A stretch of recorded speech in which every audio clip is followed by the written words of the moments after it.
अस्सलामुअलैकुम दोस्तों, उम्मीद है आप सब खैरियत से होंगे।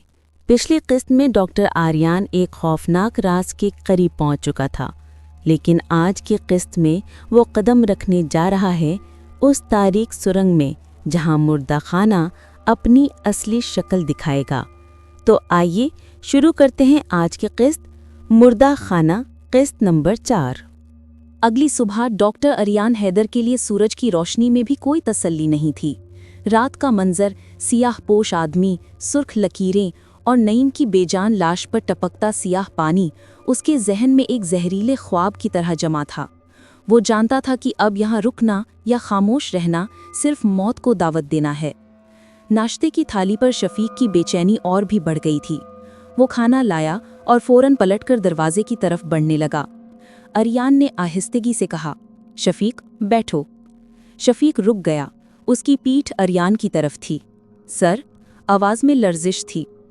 आर्यान ने आराम से चाय का सिप लिया। तुमने मुझे रात को अंदर जाने से क्यों रोका था? तुमने कहा था डॉक्टर अकरम नाराज होंगे। वो क्यों नाराज होंगे अगर वहां सिर्फ गुस्ल दिया जा रहा था? शफीक की रीढ़ की हड्डी में एक झटका सा लगा। वो दरवाजे से जरा हटकर खड़ा हो गया।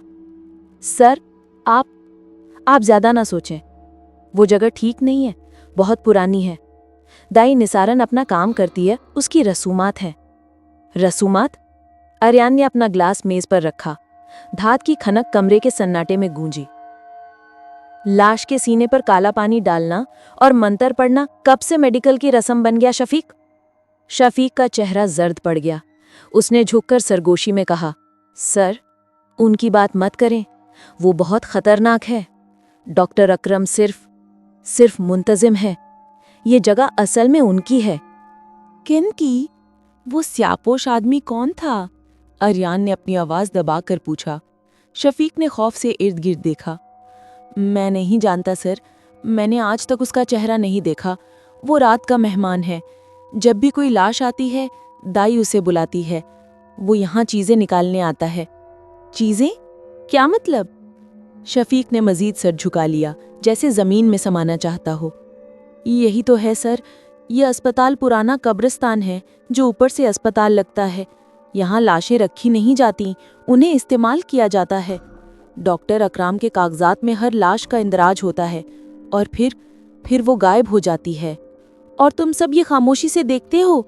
आर्यान ने गुस्से को काबू किया। हमारे पास कोई चारा नहीं है सर। मेरी बीवी यही नर्स थी, वो भी एक रात गायब हो गई। डॉक्टर अकराम ने कहा वो शहर भाग गई, पर मैं जानता हूँ वो कहाँ गई, इसलिए मैं बोलता नहीं। आर्यान का गुस्सा अब एक सर्द अज़्म में बदल चुका था। शफीक की कहानी ने उसे बाहर निकलने का नहीं बल्कि खोदने का जवाब दे दिया था। ठीक है, मुझे वो तमाम पुराने रजिस्टर दिखाओ जो डॉक्टर अकराम छुपा कर रखता है। मुझे नईम की लाश के साथ आने वाले क्लास फाइल चाहिए, अगर कोई है। शफीक ने खौफ से सर हिलाया। वो सब ऊपर डॉक्टर अकराम के कमरे में बंद हैं सर, वहां जाना मौत को दावत देना है।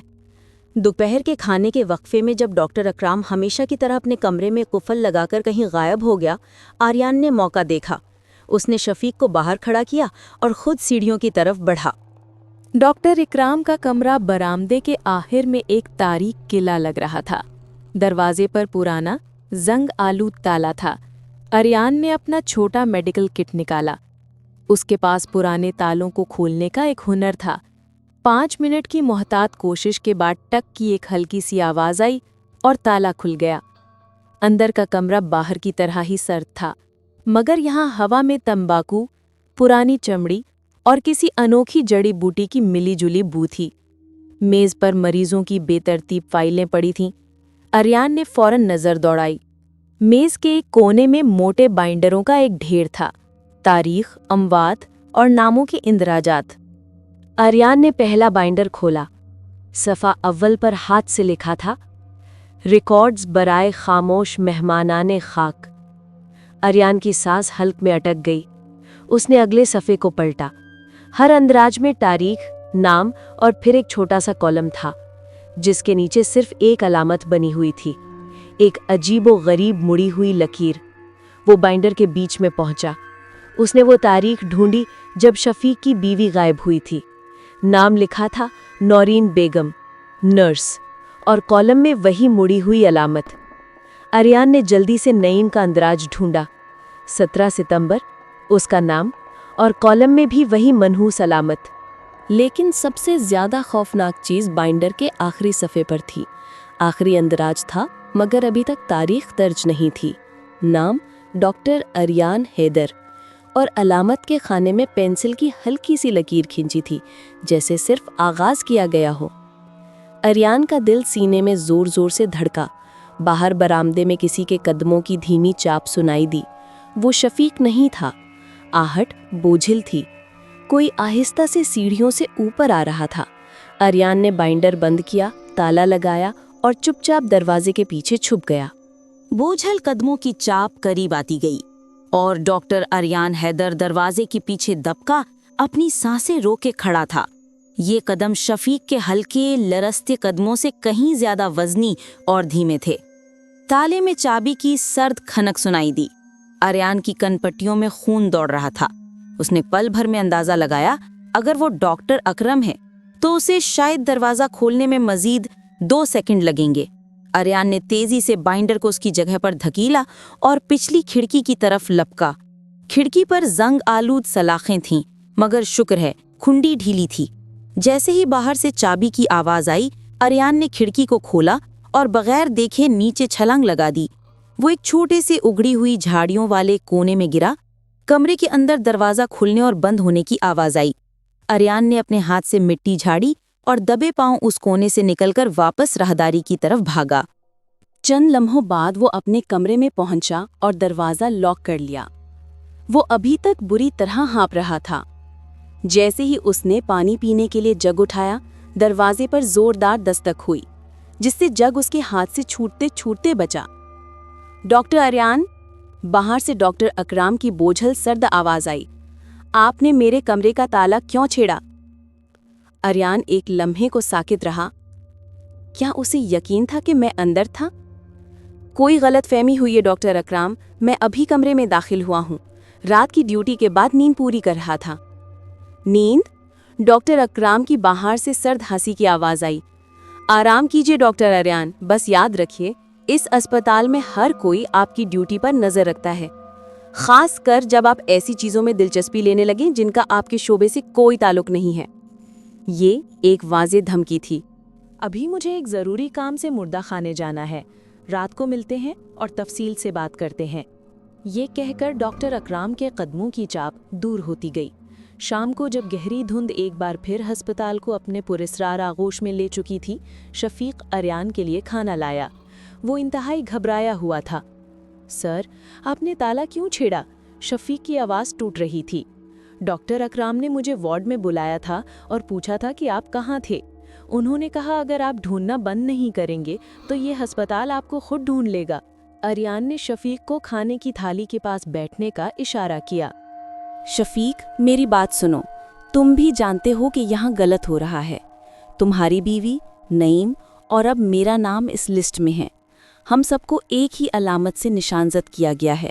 आर्यान ने अपनी आवाज़ बिल्कुल धीमी कर ली। क्या कोई ऐसा रास्ता है, कोई खिड़की, कोई ज़ेरे ज़मीन गैलरी जो मुझे मुर्दा खाने के असल कमरे तक ले जा सके, जहाँ वो दाई निसारा रसूमात करती है? शफीक ने खौफ से सर हिलाया। नहीं सर, सिर्फ वो दरवाज़ा है।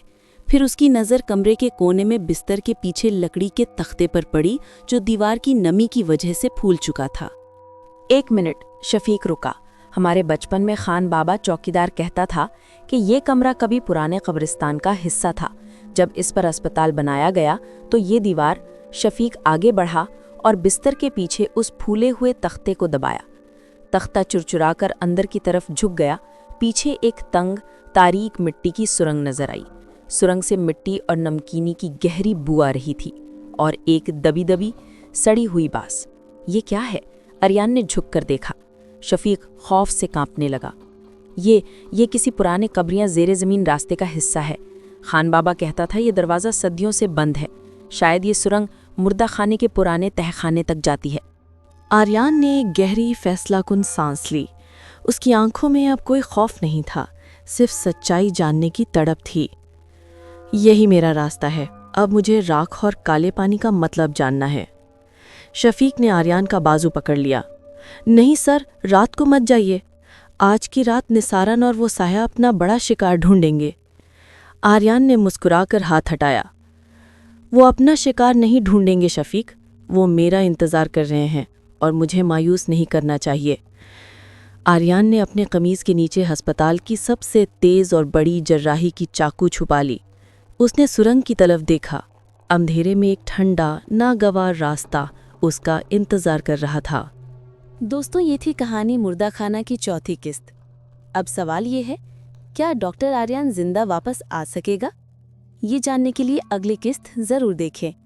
चैनल को सब्सक्राइब करें और बेल आइकन दबाएं ताकि अगली किस्त आपसे मिस ना हो।